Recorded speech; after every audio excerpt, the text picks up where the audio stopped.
Avez-vous déjà songé à ce qu'un narcissique peut bien faire lorsqu'il est seul? Que se passe-t-il vraiment dans les coulisses, loin des regards indiscrets? Êtes-vous intrigué par les comportements cachés, souvent répugnants, qu'il adopte dans son espace privé? Imaginez pouvoir pénétrer l'esprit d'un narcissique et observer ses actions les plus intimes et secrètes. Aujourd'hui, nous allons plonger ensemble dans l'univers fascinant et perturbant du narcissisme, révélant des habitudes auxquelles vous ne vous attendiez probablement pas. Préparez-vous à être surpris, voire même un peu choqué. Avant de commencer, assurez-vous de vous abonner à la chaîne Graines de Sagesse et à notre chaîne Telegram pour ne manquer aucune de nos prochaines vidéos sur la croissance personnelle et spirituelle. Et maintenant, commençons. Numéro 1. Rejouer de manière obsessionnelle les conversations. Lorsqu'ils sont seuls, les narcissiques ont une tendance marquée à rejouer mentalement les conversations passées de manière obsessionnelle. Pourquoi font-ils cela? Ce comportement leur permet de conserver une image grandiose d'eux-mêmes. Ils se concentrent uniquement sur les aspects des conversations qui les valorisent. Les compliments reçus, les moments où ils contrôlaient la situation ou ceux où ils étaient le centre de l'attention. Les souvenirs flatteurs renforcent leur ego, nourrissant leur besoin de se sentir supérieurs et admirés. Cependant, cette sélection n'est pas fortuite. Les narcissiques évitent délibérément d'affronter les réalités négatives qui pourraient surgir des mêmes échanges. Ils ignorent critiques et commentaires négatifs, ou tout détail pouvant ébranler leur estime de soi. Cette sélectivité les protège de la douleur émotionnelle, leur permettant de vivre dans une réalité déformée où ils sont toujours victorieux.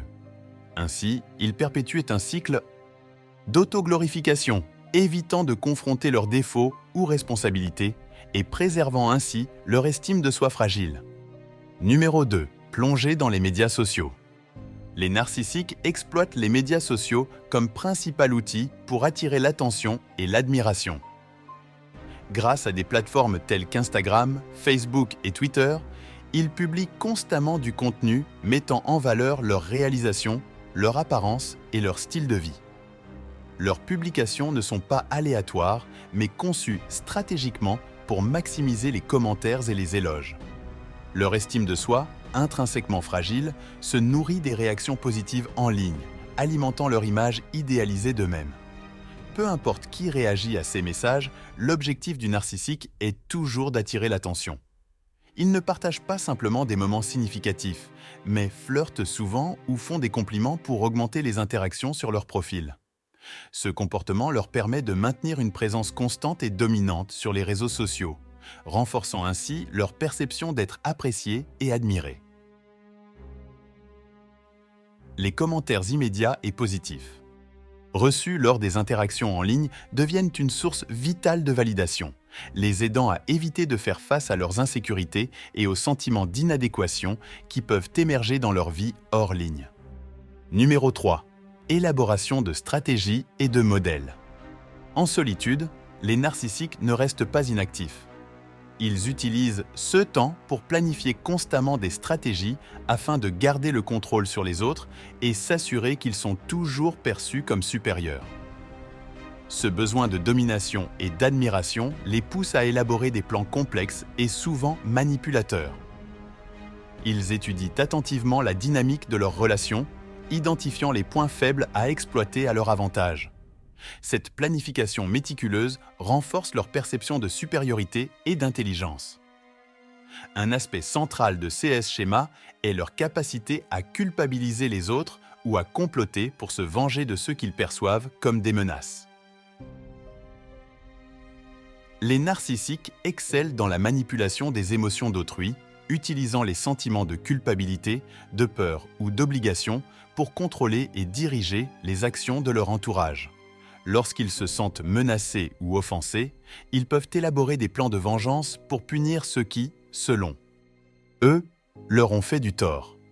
Ce comportement alimente leur sentiment de pouvoir et de contrôle, tout en créant un environnement où leurs proches sont constamment sur leur garde, cherchant à éviter leur colère et à gagner leur approbation.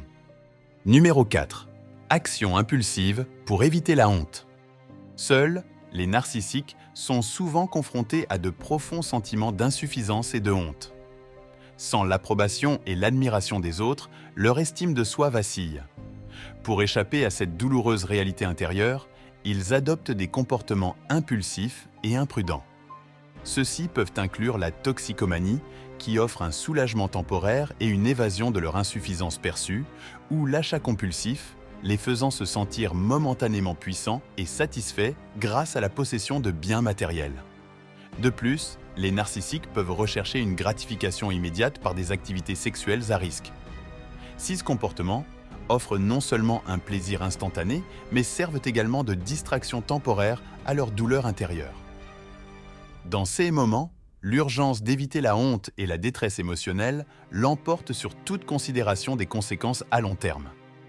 Bien que ces actions impulsives procurent un soulagement momentané, elles ne résolvent pas leurs insécurités profondément enracinées. Au lieu de cela, elles les exacerbent souvent, créant un cycle destructeur qui perpétue leurs besoins de validation externe et leur incapacité à gérer leurs émotions de manière saine. Numéro 5. Auto-adulation dans la rêverie. Dans la solitude, les narcissiques se plongent souvent dans un monde de rêverie, revivant leurs succès et victoires passées. Ce comportement renforce leur estime de soi exagérée. Dans ces fantasmes, ils se voient comme des individus extraordinaires, capables de grandes réalisations et dignes d'admiration. Cette auto-adulation les aide à maintenir une vision déformée et idéalisée d'eux-mêmes, nourrissant leur besoin de se sentir supérieurs aux autres. En plus de se livrer à leurs fantasmes, les narcissiques recherchent activement la validation des autres pour soutenir leur image grandiose. Ils se vantent souvent de leurs idées et réalisations, racontant des histoires qui mettent en valeur leur prétendue supériorité. Ce comportement est non seulement un moyen d'obtenir l'approbation, mais aussi une tentative de manipuler la perception que les autres ont d'eux. Les narcissiques recherchent continuellement des commentaires positifs et l'admiration des autres pour éviter de ressentir des sentiments d'insuffisance ou de doute, gardant ainsi leur estime de soi intacte. Numéro 6. Utilisation des messages pour générer du drame. Seuls, les narcissiques utilisent leur téléphone comme un outil pour créer le chaos et contrôler les autres à distance. La technologie devient un moyen d'exercer leur besoin de domination et de maintenir le contrôle sur leurs relations.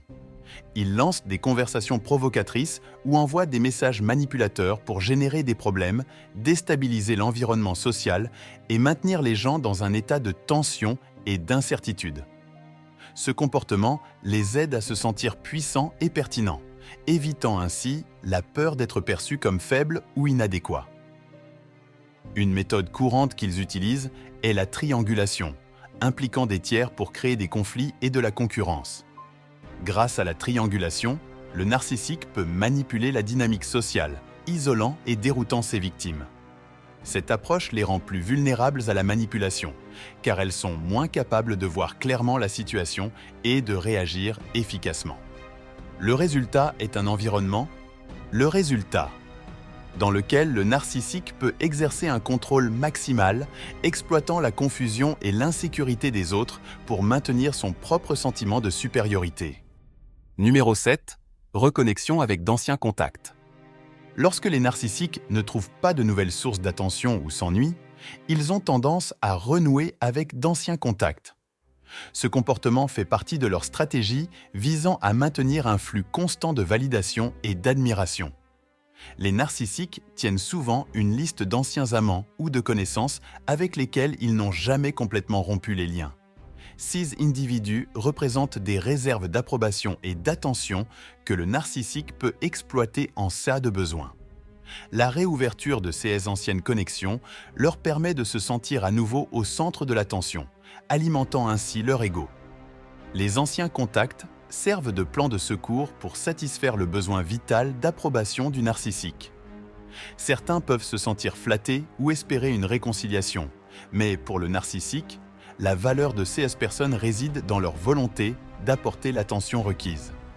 Cette manipulation émotionnelle permet au narcissique d'éviter les sentiments de solitude et d'insignifiance tout en conservant un sentiment de contrôle et de supériorité. Les anciennes relations sont ainsi réactivées non pas dans le cadre de véritables intentions de reconnexion ou de croissance, mais comme moyen de satisfaire des besoins narcissiques et de perpétuer le cycle d'auto-glorification et de dépendance à l'égard de l'admiration extérieure. Et vous? Connaissez-vous quelqu'un dans votre entourage qui pourrait se reconnaître dans ces habitudes? Ou peut-être vous êtes-vous retrouvé dans certains de ces comportements? Comprendre ces dynamiques peut être une première étape essentielle pour lutter contre le narcissisme, que ce soit pour vous-même ou pour quelqu'un dans votre vie. Il est important de se rappeler que, même si ces comportements peuvent sembler profondément enracinés, il existe des ressources et des professionnels prêts à aider toute personne souhaitant s'engager sur la voie du changement et de la croissance personnelle. Nous vous remercions beaucoup d'avoir regardé cette vidéo. Si ce contenu vous a été utile, nous vous demandons de nous donner votre précieux like et de vous abonner à la chaîne Graines de Sagesse et à la chaîne Telegram si ce n'est pas déjà fait. Votre soutien nous est essentiel. De plus, partagez cette vidéo avec toute personne qui, selon vous, pourrait en bénéficier. Rendez-vous dans la prochaine vidéo!